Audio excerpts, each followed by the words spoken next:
Hi hello garden വിസ്പേഴ്സിൻ്റെ പുതിയൊരു വീഡിയോയിലേക്ക് എല്ലാവർക്കും സ്വാഗതം. ഞാൻ സുപ്രഭാദേവിയാണ്. ഇന്ന് ഞാൻ ഡിസ്കസ് ചെയ്യാൻ പോകുന്നത് എൻ്റെ മെലസ്റ്റോമ പ്ലാന്റിൽ നിന്ന് ഞാൻ എങ്ങനെയാണ് പുതിയ തൈ പ്രൊപ്പഗേറ്റ് ചെയ്ത് എടുത്തതെന്നാണ്. പിന്നെ അതിൻ്റെ ഒരു റിപ്പോർട്ടിംഗ് രീതിയും കാണിക്കുന്നുണ്ട്. അപ്പോൾ ഗാർഡനിങ്ങുമായി ബന്ധപ്പെട്ട് എൻ്റെ കൊച്ചു കൊച്ചു ടിപ്സും കാര്യങ്ങളും നിങ്ങൾക്ക് ഇഷ്ടമാകുന്നുണ്ടെങ്കിൽ എൻ്റെ ചാനലൊന്ന് സബ്സ്ക്രൈബ് ചെയ്ത് എന്നെ ഒന്ന് സപ്പോർട്ട് ചെയ്യണേ.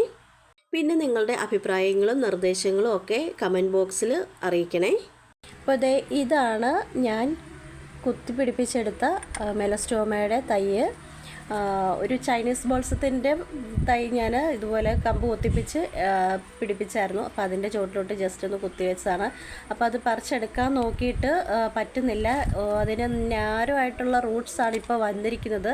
അപ്പോൾ അത് വലിച്ചെടുത്താൽ ആ കുഞ്ഞു കുഞ്ഞു വേരുകൾ പൊട്ടിപ്പോകാൻ സാധ്യതയുണ്ട്. അപ്പോൾ അതുകൊണ്ട് ഞാൻ അങ്ങനെ എടുക്കുന്നില്ല.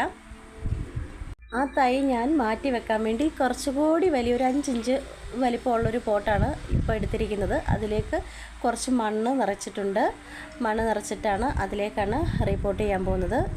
ഇനി നമുക്ക് ആ തൈ വേര് പൊട്ടിപ്പോവാത്ത രീതിയിൽ അടിയിൽ നിന്ന് തന്നെ കുത്തിപ്പൊക്കി എടുക്കണം. അത് വളരെ ശ്രദ്ധിച്ചെടുത്തില്ലെങ്കിൽ ആ കുഞ്ഞു വേരുകളെല്ലാം പൊട്ടിപ്പോകും. എന്തായാലും എനിക്കത് ആ വേരുൾപ്പെടെ കിട്ടിയിട്ടുണ്ട്. അതാണ് ഞാൻ മെലസ്റ്റോമ വേര് പിടിപ്പിച്ച് എടുത്തത്. ഇനി അതിനെ ഞാൻ മണ്ണിലേക്ക് ഞാൻ ഇറക്കി വെക്കുകയാണ്. അപ്പോൾ ഇത്രയേ ഉള്ളൂ റിപ്പോർട്ടിംഗ്. ഇനി അത് ആ ഇരുന്ന സ്ഥാനത്ത് തന്നെയാണ് ഞാൻ കൊണ്ടുവയ്ക്കുന്നത്.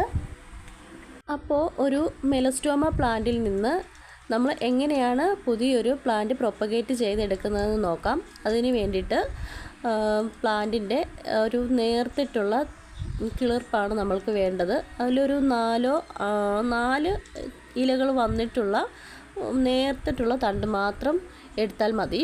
കട്ടി കൂടിയതും മൂത്തതുമായിട്ടുള്ള തണ്ടുകൾ വേര് പിടിപ്പിച്ചെടുക്കാൻ പാടാണേ. ഇതാണ് ഞാൻ കട്ട് ചെയ്തെടുത്തിട്ടുള്ള 2 നേർത്ത തണ്ടുകൾ. ഇത് കുത്തി പിടിപ്പിച്ചെടുക്കേണ്ടത് മഴക്കാലത്താണ്. മഴക്കാലത്ത് ഇത് പിടിച്ച് കിട്ടത്തുള്ളൂ. ഞാനിവിടെ ഒരു റൂട്ടിംഗ് ഹോർമോൺ എടുത്തിട്ടുണ്ട്. അതിലേക്ക് അതിൻ്റെ അഗ്രഭാഗം ഒന്ന് ഡിപ്പ് ചെയ്തിട്ടാണ് മണ്ണിൽ കുത്തി വെച്ചിരിക്കുന്നത്. വെറും പച്ചമണ്ണിൽ കുത്തി പിടിപ്പിച്ചെടുത്താൽ മതി. പക്ഷേ നമ്മൾ വേനൽക്കാലത്താണെങ്കിൽ ചൂട് കാരണം ഇത് പെട്ടെന്ന് ഉണങ്ങിപ്പോകും. ഏറ്റവും നല്ലത് മഴയുള്ള സമയത്ത് പ്രൊപ്പഗേറ്റ് ചെയ്തെടുക്കാനാണ്.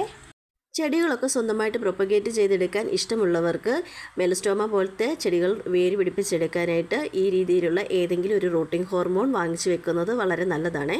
അപ്പോൾ see you in next video and thanks for watching.